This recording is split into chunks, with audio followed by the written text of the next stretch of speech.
Yo, what's up mga kaibigan? Ngayon nandito ulit tayo para magbigay ng reaksyon. Dito tayo sa channel ni Pinas News Insider. Samahan nyo ako guys, simulan na natin. Let's go! Ito ang balita ngayon. Viral ngayon sa mundo ng social media. Ang di umano'y balitang sa kabila ng mga kontrobersiya na nangyayari ngayon sa loob ng Administrasyong Marcos. Pangulong Bongbong Marcos hindi na nga mapipigilan pa. Ipinakita ang galing at karisma. Nakakaengganyo ng maraming investment galing sa ibang bansa. Mga businessman at investors na mga billionaires nandito na sa Pilipinas. Pero bago ang lahat, kung bago ka pa lamang sa aming channel, please huwag kalimutang Guys, sa lahat ng mga di pa nakasubscribe kay Pinas News Insider, huwag natin kalimutan mag-subscribe sa kanyang channel at huwag nyo rin kalimutan mag-subscribe sa aking channel. Okay mo game? Ituloy natin guys, let's go! mag-subscribe at i-click ang notification bell para mas maging updated pa kayo lalo sa lahat pa ng bagong video na i-upload namin. At ito na nga mga kababayan, hindi na nga mapipigilan pa. Pangulong Bongbong Marcos nakikipagtalakayan na naman sa iba't ibang business leaders at government official Galing. para pag-usapan ang estratehiya na makakatulong sa pagpapalawak ng competitive advantage ng bansa bilang isang investment destination sa Asian region. Dumalo nga ang Pangulong Bongbong Marcos sa 2023 European-Philippine Business Dialogue for its gala dinner na ginanap sa Makati City na pinamunuan ng European Chamber of Commerce of Philippines in the European Union. Ang kaganapang ito ay ang pagtitipo ng mga pangunahing pinuno ng negosyo, mga opisyal ng gobyerno at mga kasosyo upang magbahagi ng mga pananaw sa klima ng negosyo at pamumuhunan sa bansa na nakatuon sa pagbuo ng isang malakas na pakikipagsosyo sa ekonomiya sa European Union at sa naganap na pagpupulong na Grabe ano? Grabe yung mga nakakausap ng ating Pangulo ngayon, mga bilyonaryo talaga. Ang mga matataas na tao. nawagan si Pangulong Bongbong Marcos na ipagpatuloy ang pag-uusap sa isang free trade deal sa pagitan ng Pilipinas at European Union at sinabi ito isa sa win-win strategy para sa magkabilang panig. Sobrang galing talaga ng ating Pangulong Bongbong Marcos. Totoo. Dahil lahat ng trips ng Pangulo sa ibang bansa ay nagbunga na. Dahil ang free trade deal na ito ay isa sa mga napag-usapan noon sa pulong ni Pangulong Bongbong Marcos kay European Commission President Ursula von der Leyen sa Brazil noong Disyembre. Binanggit din ni Pangulong Bongbong Marcos ang pagsisikap ng Pilipinas na lumikha ng isang kapaligirang kaaya-aya sa mga negosyo na aniya ay sumasaklaw sa infrastruktura, estratehikong pamumuhunan, kapayapaan, seguridad at hustisya, mabuting pamamahala, kahusayan sa regulasyon, katatagan ng pananalapi at katatagan ng klima. Ito na nga ba ang isa sa mga alas ng Pangulo para mas lalong mapaunlad pa ang ekonomiya at makapagbigay ng maraming trabaho at oportunidad para sa mga Pilipino. Samantala, hindi naman mapigilan ng marami sa ating mga kababayan na magbigay ng kanilang hinaing at komento sa mundo ng social media. At ayon pa sa kanila, mga Pilipino makinabang sa lahat ng ginagawa ni Pangulong Bongbong Marcos. Tama. Marcos lang pala ang hinihintay ng mga businessman na makabalik sa pwesto. Oo nga, May no? Pangulo Ano kung ang tatas ng mga businessman na pumupunta dito sa Pilipinas, yung mga nakakausap ng ating Pangulo ngayon, grabe. Grabe talaga yung mga ginagawa ng ating Pangulo ngayon, yung mga nakakausap niya. tayo na malakas ang karakter at nakakahanga. Kumbaga tayong pinagpipilahan ngayon guys, Pilipinas, ang dinadayo ng mga yun, mga banyaga. Bumalik ang kumpiyansa sa atin ng ibang nasyon at muli ay competitive tayo saan man larangan. Makakabalik din ang Pilipinas sa tamang estado sa mundo. Bertud talaga ng mga Marcos ang pamumuno. That's what some critics say. Our PBBM is a weak leader. Sabihin na nila lahat ng paninirang alam nila na wala na namang naniniwala. Silang feeling matatalino at magagaling ang wala namang naitulong kahit konti sa pag-unlad ng Pilipinas. Ang alam lang ay Totoo yun. Kung sino pa yung mga walang nagagawa sa Pilipinas, sila pa yung laging naghahanap ng butas sa ating Pangulo. Di ba? Samantala nagbubulag-bulagan sila guys kung ano man ang nangyayari at ginagawa ng ating Pangulo para sa Pilipinas. Di ba? hanapan ng mali ang Pangulo at batikusin siya. Inggit lang kayo mga bitter. 5 years pa kayong iiyak. My family always trust, believe, and support 5 years. PBBM. May God bless PBBM's family. Ngayon lang nangyari ito sa ating bansa at Totoo. sa panahon ni PBBM. Mabuhay ang ating Pangulo. Mabuhay tayong lahat. So proud to be a Filipino this time. End quote. Thank you very much, Executive Secretary Lucas Bersamin, for your intro. Please take your seats. With us here is the House Speaker, Speaker Martin Romualdez, back from his adventures in the House. The Ambassador of the European Union to the Philippines, Ambassador Luc Veron, the Excellencies of the Diplomatic Corps, EU-ASEAN Business Council Chairman Jean Roubert, who reminded me that when we were in Brussels, that the winter was so cold that I had lost my voice and I was squeaking away through the days and through my speeches. So on the way over here, I was looking up, I could hear the thunder in the rain, and I said, aha, I got my revenge. European Chamber of Commerce of the Philippines, President Lars Wittig, our friends in the private sector, fellow workers in government, other distinguished guests, ladies and gentlemen, good evening to you all. There is a saying that the greatest business deals ever made are done on the golf course. Perhaps this is true, but with a scorching heat index of 40 degrees Celsius here right now, I guess we're better off indoors for now.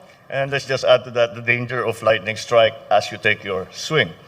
As this evening will prove, we are equally capable of striking good deals here in the cool comfort of this elegant hall.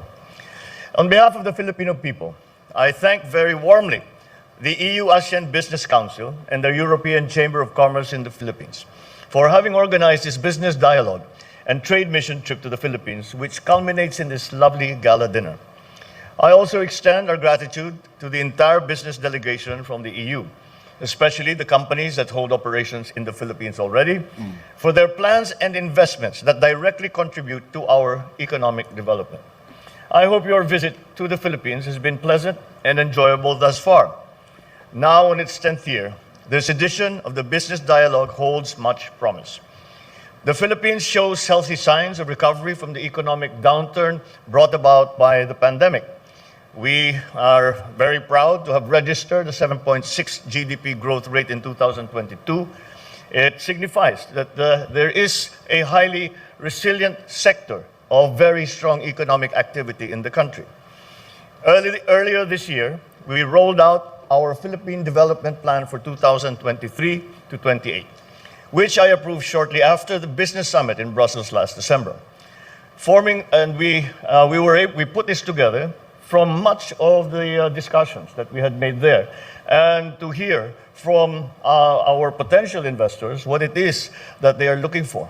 And so we put that was a very, very helpful exercise for us to finally come down with our own economic development plan, which is centered on partnerships and, of course, on trade, and even, in this case, looking for non-traditional partners in trade.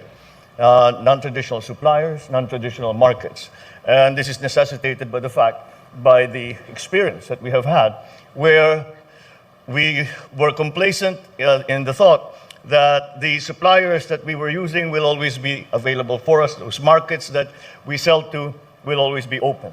And that, as we all know, has changed drastically. And that's why there is that very important need to adjust. So forming the base of this transformative plan for our country during this administration is the creation of an enabling environment that shall facilitate the attainment of tangible socio-economic goals for our people.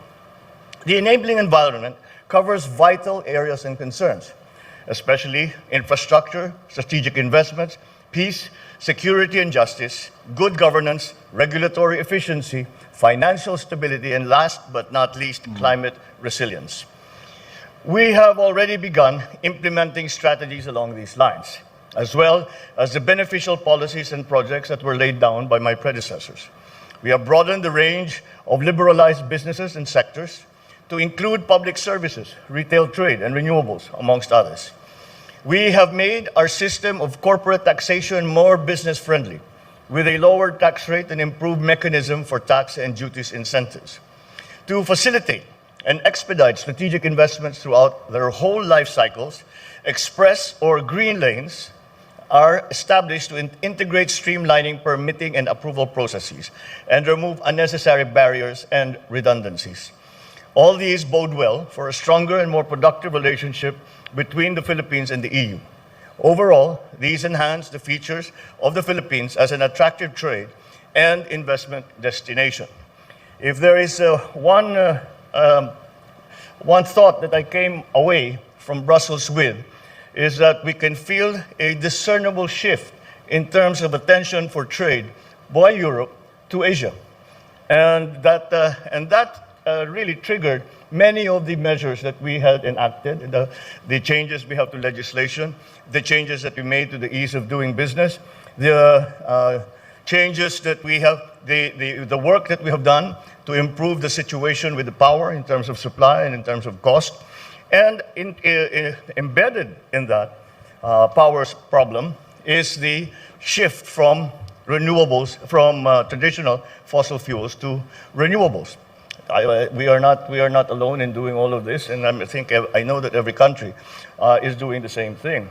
But one thing that I came away with as well is that we all think that renewables we do this because it is good for the environment. Well, of course it is, because we have to mitigate and adapt to the effects of climate change.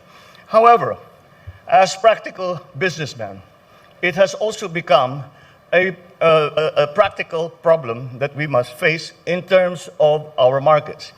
As I am sure you have all seen, there is now a very strong trend, especially in Europe and especially in Scandinavia, that all products that are supplied must be shown to have been manufactured by green energy.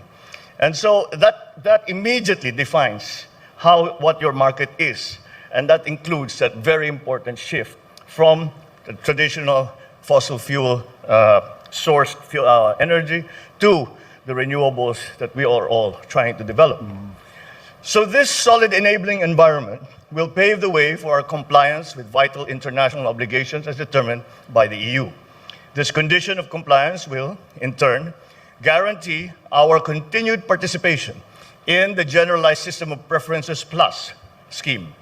As a result of the GSP Plus, we are optimistic that we shall soon witness a market growth of our MSME sector and our export market in the EU. And also, this will also encourage further foreign investments in our manufacturing sector. With this conducive business atmosphere that we are fostering, I believe that we can all agree that the timing and conditions are now quite ripe for us to solidify the long-standing and historically beneficial trade relations through a bilateral Philippine-EU free trade agreement. A bilateral FTA will be a win-win strategy for both the Philippines and the EU. It promises to achieve mutually beneficial economic goals while maintaining consistency with the EU's core ideals of sustainable development and environment protection, as well as with EU's Indo-Pacific strategy. Hence, I take this opportunity to call upon our friends from the EU ABC and the ECCP to actively advocate for the resumption of negotiations for this purpose, as well as to strive for fair treatment and more beneficial reciprocity. As credible voices of the European business community in the Philippines and the region, the EU ABC and ECCP can help move this thing forward all the way to a favorable conclusion. And if and when that happens, it could very well be the capstone of all efforts to strengthen Philippine and EU relations over the course of the next decades. So, join me as I greet you all once again and welcome you to the Philippines and to once again express my gratitude for interest that you continue to show in the Philippines. So we now have before us so many opportunities. We now have before us so much potential in terms of growth, in terms of expanding the roles of the EU in ASEAN and of course in the Philippines. So thank you once again. Magandang gabi po sa inyong lahat at mabuhay po tayong lahat. At yun na nga mga kababayan, ano na ang masasabi mo? At yun nga po mga kaibigan, dito po nagtatapos ang ating reaction video. Muli ako po si I2K. Maraming salamat sa patuloy na pagsuporta. Yeah, peace out.